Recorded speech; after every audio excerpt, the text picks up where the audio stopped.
Thank you, esteemed Senate members. Philip Overton, I'm a councilman in the town of Westerly.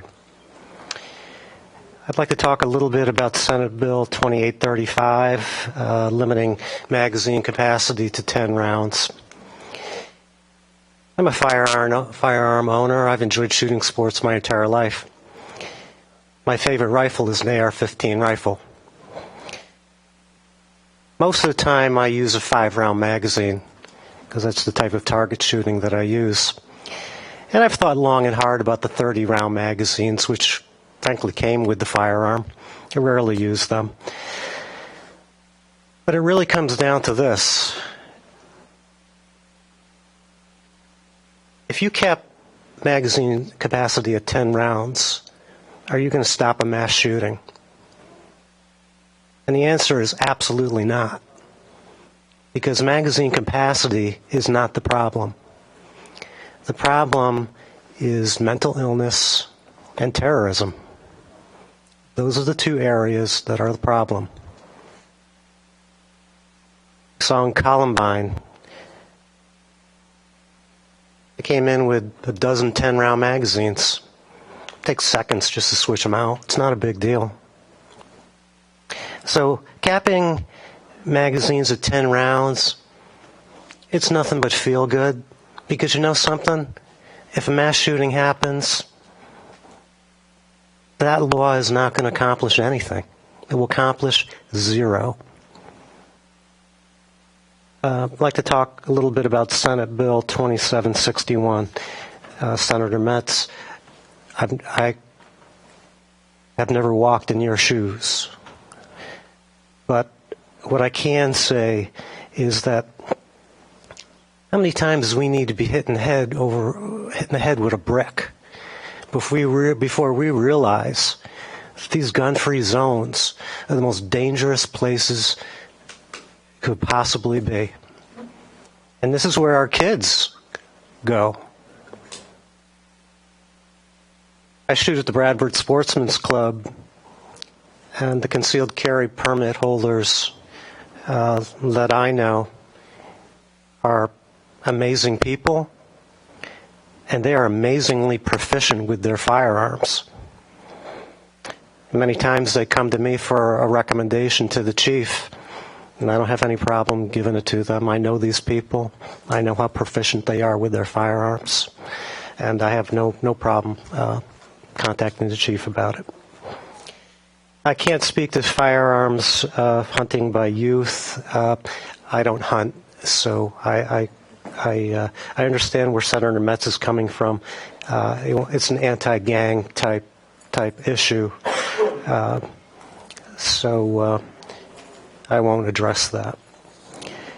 Regarding the domestic violence bill, I'd like to read something that I pulled up on the internet, and it talks a little bit about Penal Code 243E is a commonly charged offense in California. This is a criminal offense in which one is accused of committing battery against a cohabitant, spouse, fellow parent, or someone that the accused has dated. This kind of domestic violence is charged as a misdemeanor.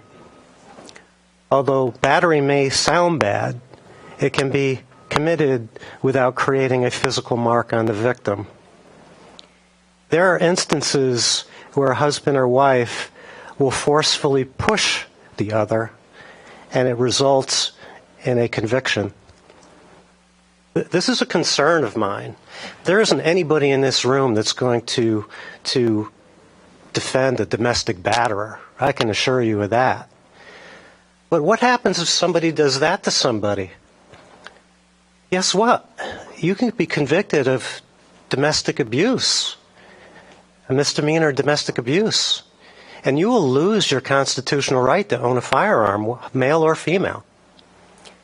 I have a problem with that.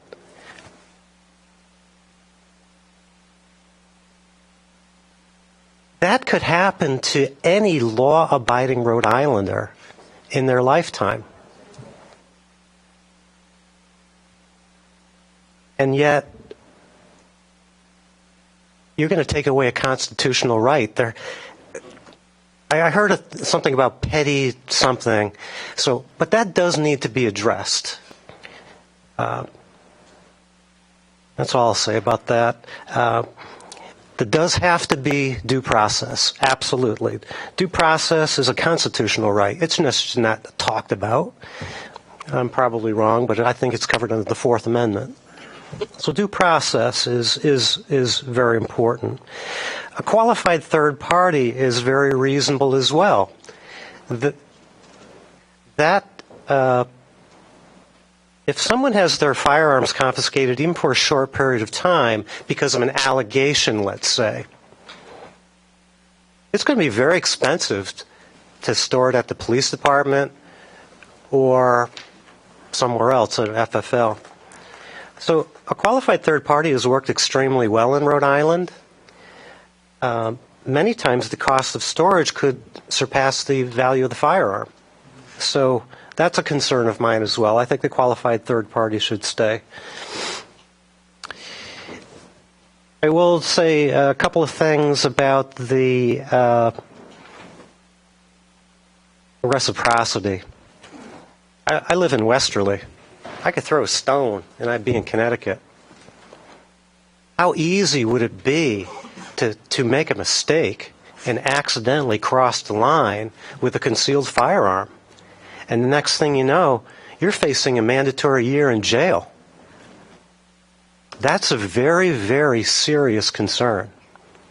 And I don't think that we need to be concerned about the standards that Connecticut and Massachusetts have to license concealed carry owners. That's something that needs to pass. Absolutely. The streamlining of the renewal process for concealed carry, 2417, that needs to be addressed. And then also was talked about earlier that there was a police chief in one of the cities here in Rhode Island hadn't issued a concealed carry permit in 10 years. How arrogant is that? That's the law. Shall issue. That's the law. So absolutely 2447 does need to address that issue. I think that's all I've got to say. Thank you so much.